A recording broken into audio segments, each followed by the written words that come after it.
গতকাল দেখলাম Pushpa two cinema এবং পুষ্পা টু সিনেমা দেখতে যে ব্যাপারটা ভালো লাগলো সিনেমার শুরু থেকে শুরুর 15 মিনিট অসাধারণ লেগেছে এবং মনে হচ্ছিল কোনো কারণ ছাড়াই বুঝি হচ্ছে এই সিনেমাটা শুরু হলো আর কি কোনো কারণ ছাড়াই মারপিট দিয়ে।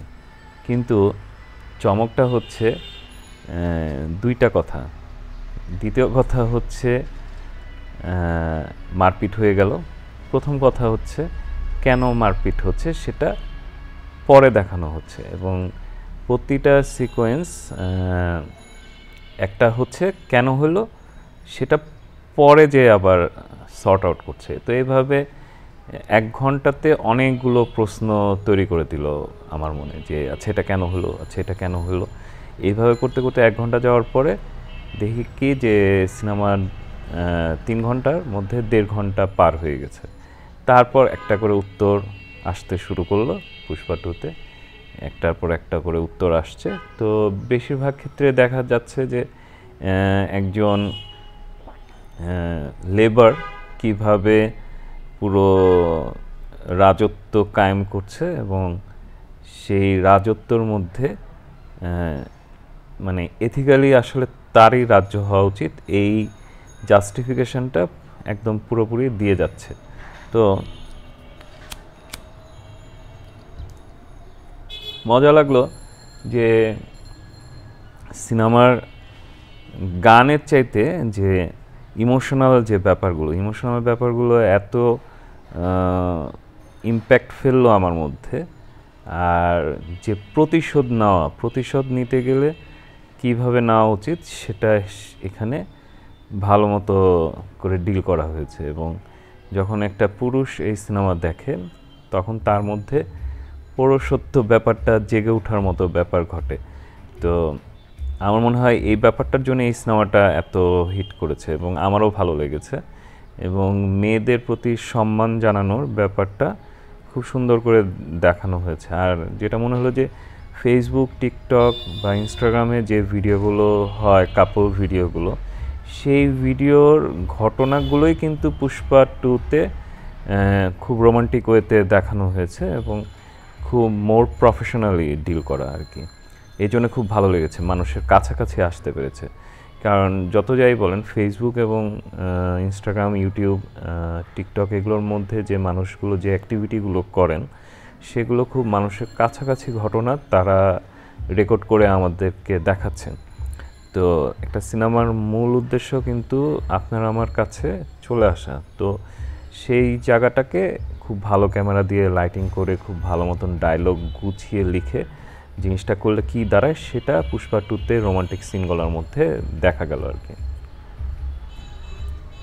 তো ফিলিংসের ব্যাপারগুলো খুব ভালো লেগেছে রোমান্টিক জায়গাগুলোতে, যে একটা ছেলে একটা মেয়ের ভিতর কীভাবে ফিলিংস তৈরি করে এবং একটা মেয়ে কীভাবে একটা ছেলের মধ্যে ফিলিংস তৈরি করে সে ব্যাপারগুলোও রয়েছে।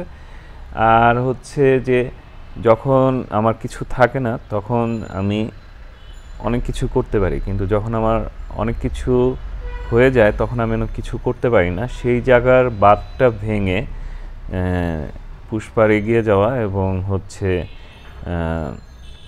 এই যে বাউন্ডারিটা ক্রস করাটা, এই ক্রস ওভারটা খুব আমার কাছে খুব ভালো লেগেছে যে আচ্ছা এটা কেন করা যাবে না।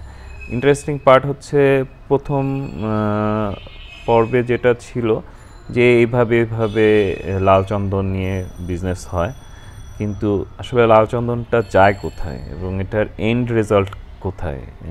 তো লাল চন্দনটা জাপানের যে মিউজিক্যাল ইনস্ট্রুমেন্টের বডি হিসেবে তৈরি হয়, এই ব্যাপারটা জানা গেল দ্বিতীয়তে এসে। এবং আরেকটা জিনিস হলো যে যেটা সমাজের তৈরি বংশ পরিচয় একটা মানুষের, সেই জায়গার যে ফ্যামিলি ব্যাপারটা সেটা শেষের দিকে এসে এত সুন্দরভাবে ডিল করেছে যে আমারই চোখে পানি চলে এসেছিল ওই সময়গুলোতে, মানে ওই সিকোয়েন্সগুলোতে। এবং মিউজিক আর লাইটিং, ইমোশন আর অ্যাক্টিং সব কিছু মিলিয়ে আমার কাছে দুর্দান্ত হয়ে উঠলো আর কি পুষ্পা টু সিনেমাটা। আর মনোবল অনেক পেলাম পুষ্পা 2 দেখতে গিয়ে, যে আচ্ছা বিষয়গুলো এরকম। তো আজকে সকালে যখন আমি রেল লাইনের পাশে হাঁটছিলাম, তখন ভাবছিলাম যে মানুষের আসলে কত কি দরকার হয়, এবং অনেকের এই বিষয়গুলো থাকার পরেও তারা আবার আরও কি চায়, সেই ব্যাপারগুলোই আসলে আমরা বুঝে উঠতে পারি না যে আসলে মানুষের চাওয়াটা কী। যেমন একজন মানুষের অনেক টাকা রয়েছে, অনেক কিছু রয়েছে, কিন্তু তার অন্য কিছু চাই। আর যার কিছুই নাই, তার আবার অনেক টাকা দরকার, অনেক কিছু দরকার, সেগুলো হয়ে ওঠে। তো আরেকটা সিরিজ দেখলাম কি যেন নেটফ্লিক্সে, সেখানেও এই ব্যাপারটা ছিল, নামটা মনে করতে পারছি না, কয়েকদিন আগেই দেখেছি। তো ঘুরে ফিরে কিন্তু হিউম্যান স্ট্র্যাটেজি একই জায়গাতেই ঘুরপাক খায়। আর সিনেমা দেখে খুব ভালো লাগলো। গান, লাস্টের আইটেম গানটা আমার খুব পছন্দ হয়েছে পুষ্পা 2-র, মানে শেষের দিকে এসে। তো তারপরে হচ্ছে পুষ্পা 2 আসলে হরমোন নিয়ে খেলেছে মানুষের, বিশেষ করে পুরুষদের। তো একটু এনার্জি ফিল করছি সিনেমাটা দেখে, এবং যে হ্যাঁ, বাউন্ডারি ভাঙতে হবে এইভাবে। বাউন্ডারি ভাঙার যে যে যার জায়গা থেকে, আমার বাউন্ডারি একরকম, আপনার বাউন্ডারি আর এক রকম, পুষ্পার বাউন্ডারি আর এক রকম ছিল।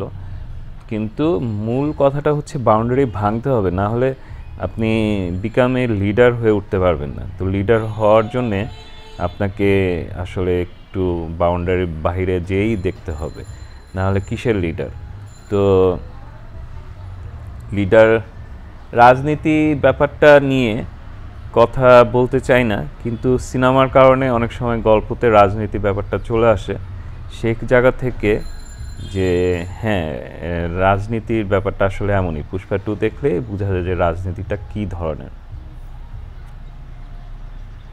এবং ভালো খারাপ মিলাই মানুষ, তো সব কিছু নিয়ে ভালো লাগলো।